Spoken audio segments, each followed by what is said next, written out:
My presentation contains three parts. First, I'll try to answer the key questions of the forum proposed to us. Second, I'll talk about 6 views of democracy which actually hide behind a lot of e-democracy projects. And we should know the characteristics and goals of these views of democracy because they have effects for our evaluation of what's happening in so-called e-democracy. I'll shift over them rather quickly because I don't want to keep you from lunch and stick in some political lecture or political theory lecture. Actually, the third part of my lecture is the most important one. It tries to explain what might mean a so-called multimedia dialogue approach. You've heard the word several times now. And is it able perhaps to close the gap between politicians and citizens? Well, the key questions of the forum. The first question proposed to us was, is it possible to improve the general interest in politics of citizens on the basis of the existing civil interest in single-issue politics? My answer will be, that will be difficult. Don't expect anything either, I think so, yeah? Well, my reason for this is a deep one, because I think single-issue politics and the interest for it right now is a case of so-called scale reduction in our present society. It's part of the trends of individualization, fragmentation, and retrenchment we see everywhere. These trends are so deep that, of course, you can't say it's not good for citizens to do these things, to go back only to single-issue politics. But fortunately, there's another side to the coin. In the network society, there is also a case of scale extension. The socialization and globalization of politics is evident. I start my book, The Network Society, with the words, the world may never have been more free, but it has never been so interdependent and interconnected. If we look, for instance, at the discussions following the New Orleans disaster last month, we see that these are discussions that are not only waged in the United States, in all kinds of quarters, but also in the rest of the world, globally. For instance, in Europe, many people are thinking, fortunately, we don't have such a weak government. We have a stronger government which is able to save their own citizens from disaster. This is the most critical issue, of course. So, besides interest for single-issue politics, of course, there's a clear interest for global affairs, for large-scale affairs. I don't think there is less interest for politics in society at this moment. I think there is less interest for official or institutional politics, and that's quite different. Another case is that, in fact, there are 2 candidates who can bring together these trends of scale extension and reduction, individual and collective interest. It's not only the political one, the forum, or whatever, it's also the market. Increasingly, we can see in the world that, for instance, e-democracy is going to look like e-commerce. If you look, for instance, how referenda are treated in California, actually it comes down, if I be a little critical, to perhaps, in sometimes, of buying votes among people in all kinds of ways. It's just a matter of marketing. It has become a matter of marketing which is no different from things done in e-commerce. So there are 2 candidates to solve this problem, how people and their interests are met by institutions. It can be the institution of the market and it can be the institution of politics. And we see at this moment a trend of increasing irrelevance to many people of the solutions by official politics. That's the problem.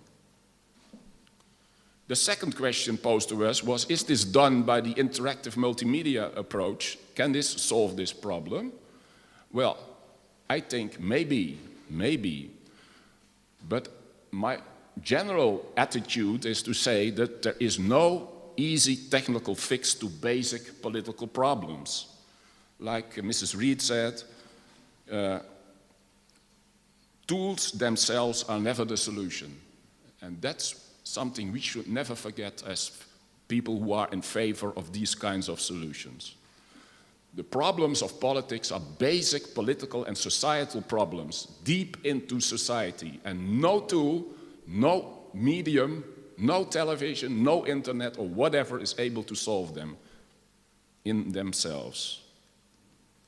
The third question posed to us was, does this dialogue approach jeopardize or strengthen the existing representative democracy? I would answer, it will strengthen it more than the internet will do alone, as it is inclined to teledemocracy. This approach, combining media in society, is able to insert direct democratic means into the representative system, just like Mrs. Reid has explained to us just a moment ago. In general, I would agree with her view on democracy. This is the way to go forwards. Last question, is there an added value for international cooperation to solve this problem? My answer would be simply, of course. And I hope this conference will be testified to that. My second part is about the views of democracy behind all these e-democracy projects now and already 10, 15, 20. I started studying teledemocracy and online democracy about 15 years ago. And in the 1990s, I made an analysis of what views of democracy are actually hiding behind all these attempts to improve democracy. Well, there are at least six of them, and they're traditional views of democracy, decades old, perhaps age old. This is the basic scheme. We can see that the goal of democracy might be, first of all, opinion formation, or first of all, participation in decision making. The means and the types of democracy actually are only means, are representative democracy and direct democracy. If we look at the types of democracy, the classical types are legalist and competitive. They are proposed, for instance, by seated, interested in most political administrations, conservatives, neoconservatives, presidential states, two-party systems with a competitive influence, for instance. We have a couple of views which are in between representative and direct democracy, with a threat of a scale, like to go to direct democracy, according to some views, like Mrs. Reid said. Pluralist and participatory. There, the first goal is, of course, opinion formation. The fifth view is the libertarian view of democracy, which is very popular among the first users of the internet. It's about freedom, and it combines this freedom, for instance, with free market policies in the United States. The final one is the one which is clearly in favor of decision-making, but it has a radical answer to that. It's plebiscitary democracy. It's one of the oldest ones, of course. It derives from Greek and Roman democracy of the Forum. Well, if you look at these views, you can see that they have their own preferences for particular types of media. The legalist view says that media should bring more information to governors and administrators. Second, they should help to explain their policies. Third, they should support a perhaps small and effective state. This is the more recent idea, and that might even mean including surveillance, because state policies have been more severe since 9/11, and that means, for instance, more surveillance. This is a classical view of democracy. The other one is the competitive view, which is strong in presidential states and two-party systems. In here, media should back the support of political leaders, campaign policies, like in the United States, like Mr. Stephen Clift has explained to us, how important campaigns are online in this country. And they're used in all kinds of information campaigns. I'll skip over it rather fast because this is no political lecture, actually, political theory lecture. The pluralist view says that media should support the organizations of society with a pluriformity of channels and opinions. And media should support networks within and between the organizations of civil society. So this is the middle ground of society which should be supported. All the groups in society supported by media in all kinds of ways. The participatory view is afraid about that some people in our society won't be able to participate. They're afraid about inequality, and I want so many people to participate, as many as possible. The media should support as much participation as possible, both quantitatively and qualitatively better. And there is a fear of social exclusion, that not everybody will be able to participate. Back. The libertarian view, like I told you, it was very popular among at least the users of the internet in the 1990s, when it was still largely a public medium, before commercial interest came up. Say the media should be the autonomous means of individual and collective users. It are their tools. Secondly, with them, citizens are able to bypass official politics and to create an own political reality. This was one of the main ideas in the 1990s among the internet lovers, if I may say so. The final view is the plebiscitary one. It says that media should serve as a direct democratic means to feed decision-making in the political system. And this is the old idea of teledemocracy, telepolls, telereferenda, online fora with conclusions. They should decide what happens in the political arena and the decisions. This all comes down to my intermediary conclusion, which is that only supporters of a pluralist and participatory view of democracy will be really motivated to close the presumed gap between politicians and citizens by means of dialogue. Because the other ones, the legalist and the competitive, in fact are top-down, and they don't really want to listen to citizens. And they actually don't really want to use either democratic means unless they have a clear interest in it. The other side, the libertarian and plebiscitary views, are bottom-up, clearly, and they do not really want to listen to politicians. They are supposed to be irrelevant, or they should simply follow the televote and the tele-opinion. So this is not the position either we need when we are in favor of a dialogue, because this is my issue today, the dialogue. Of course, there's a lot of other things about digital democracy, information, decision-making, voting. Today I'm talking about the dialogue.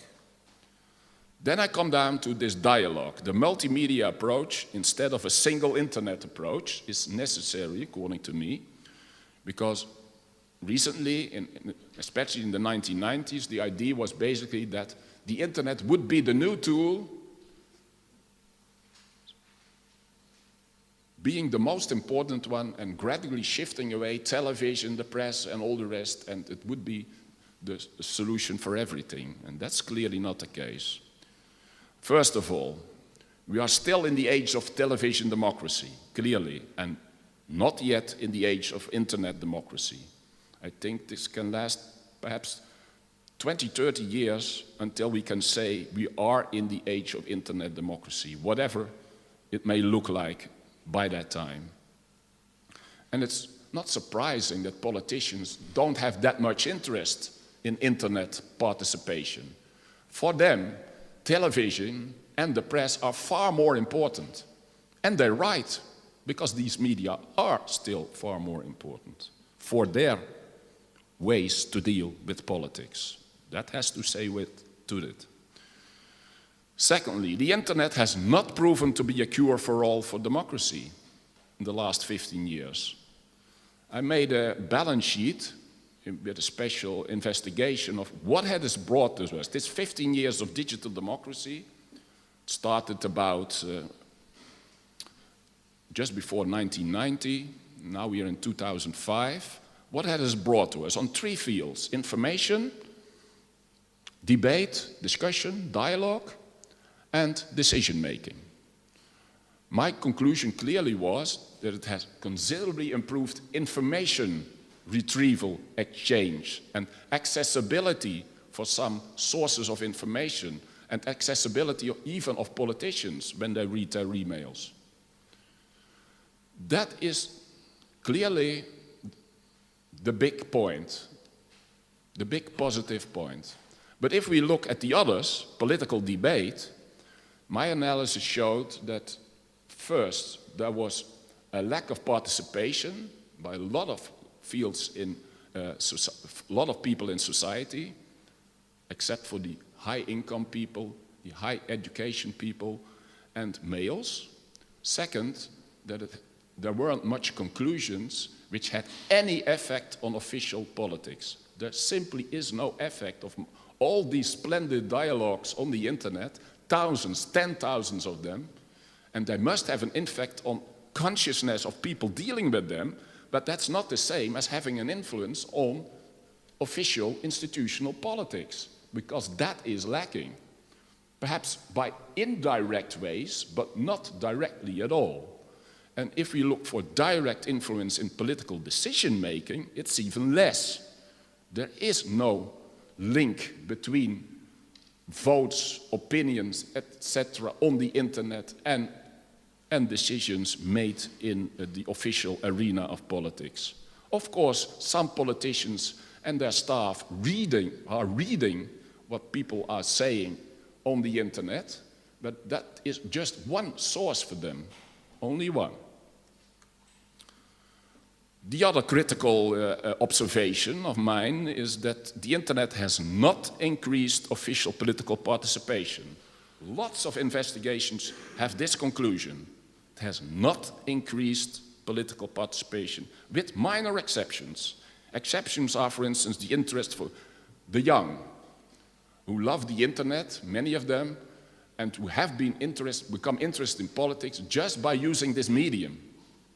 And that's, of course, a win factor. And there are some splendid tools, like, for instance, voting guides, which are used very much by people who have to go to elections. They are clearly a success too. And they have increased participation, more or less. We don't know how much, but there is some idea about more participation by these kind of tools. The next observation is, oh sorry, I take another one. This is not the right order. This is the right one, which has to do with political participation, and this is an even more critical one.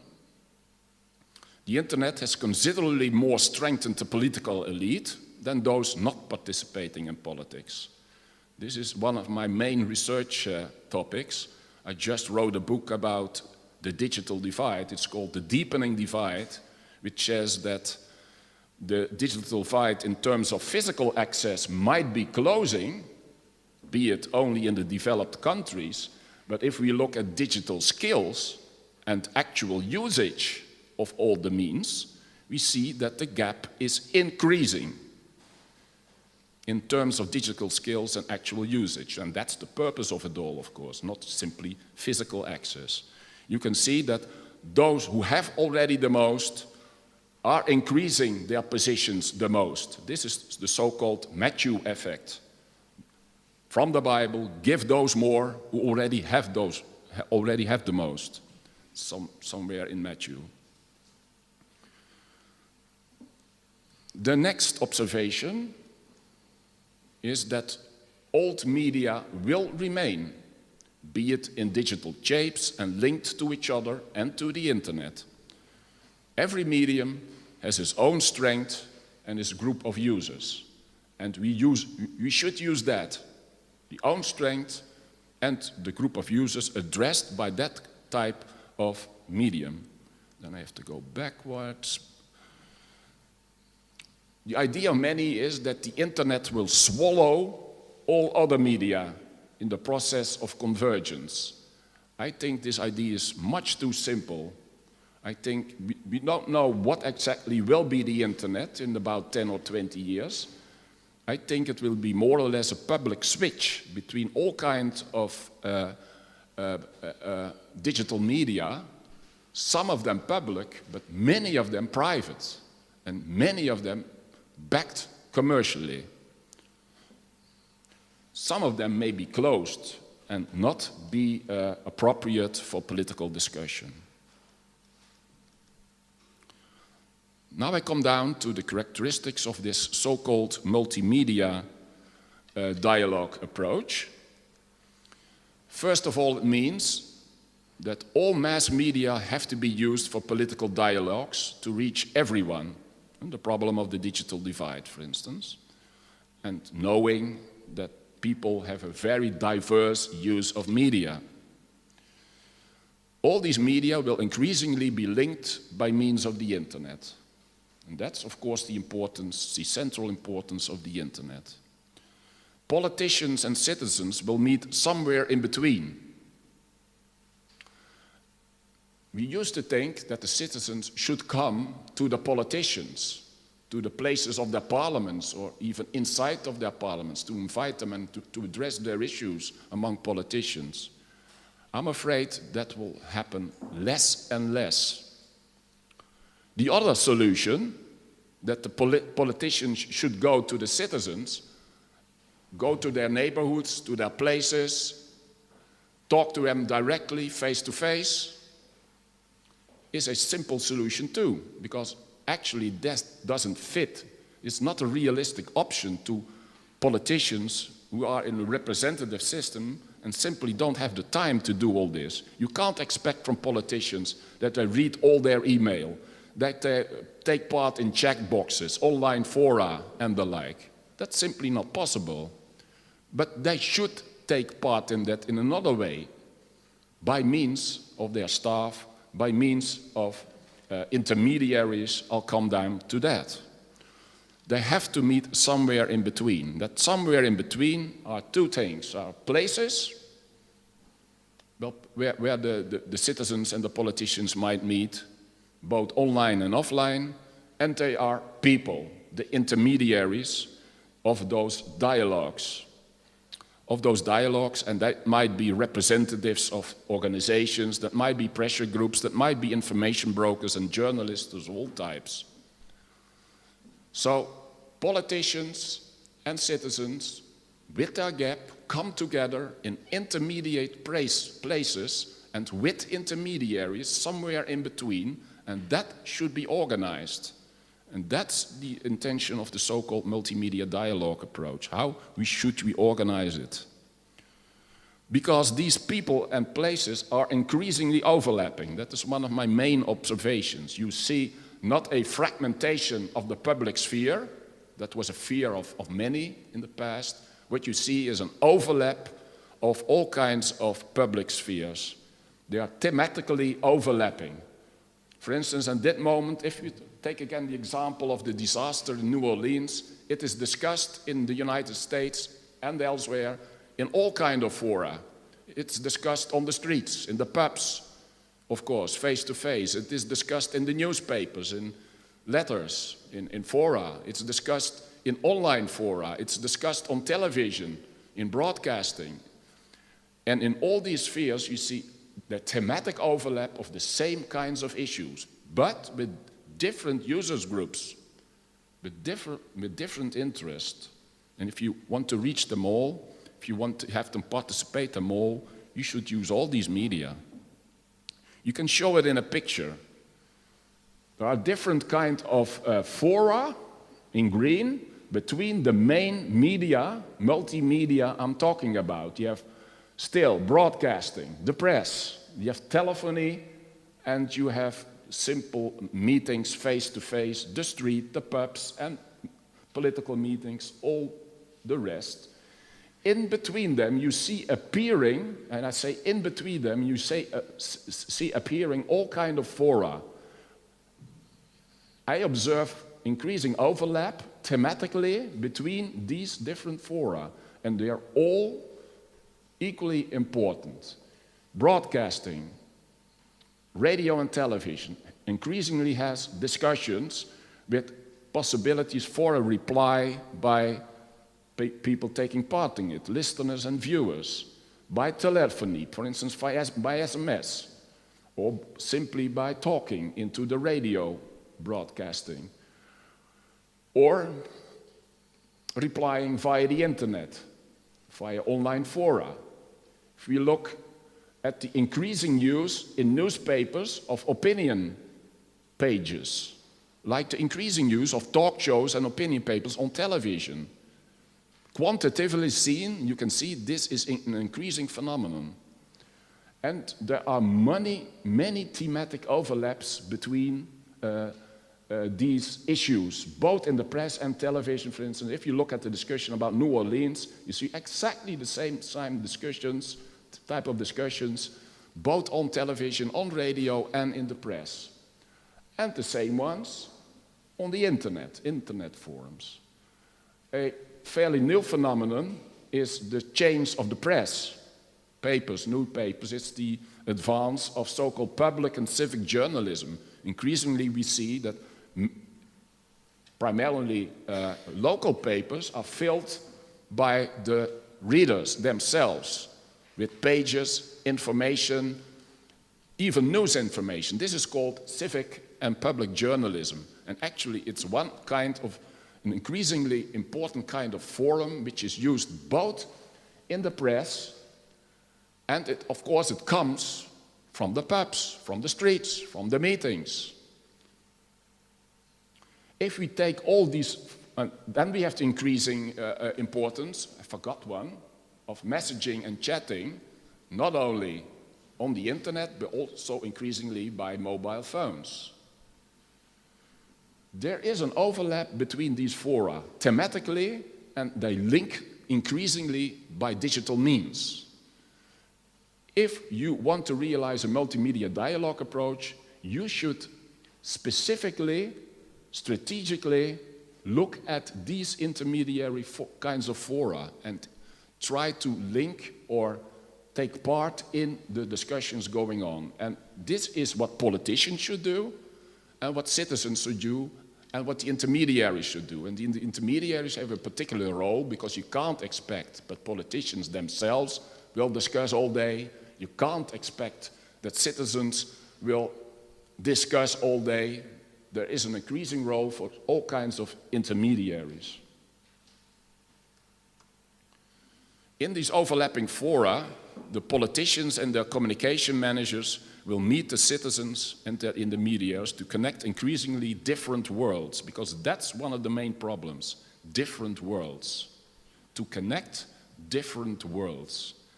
This is what the network society is able to do, but it's not simple. The politicians will have to show how they deal with the complexity of current affairs, because complexity actually is the main background of all political problems at this moment. Our world, our society are increasingly complex, and you can't deal with them in a simple way. And the biggest problems of politicians is that they aren't able to explain how they deal with this issue of complexity. And citizens simply don't understand how they deal with it. So it's a question of bringing together different worlds with a media approach. They should explain what choices they make and why, like Mrs. Reed has explained to us. At the other side, the citizens will have to show their problems, their interests, and their opinions. And among others, with direct democratic means, because I'm convinced that in the future, we will have a system of representative democracy in which all kinds of direct democratic means will be inserted. That's what's happening in this moment with all the problems. For instance, the European referendum, the conclusion of the results of that referendum was inserted into the European Commission and Parliament politics and it clashed. It will put increasing pressure on it, but there is no other way out. It's simply in this multimedia network society we are approaching, it's simply not possible to just escape these direct means. But that's another thing as saying that based upon these direct means, we should base our whole political system, because I don't believe in that. A complex society can't be ruled by a system which is completely based on direct democracy. That's simply impossible. This was my story today.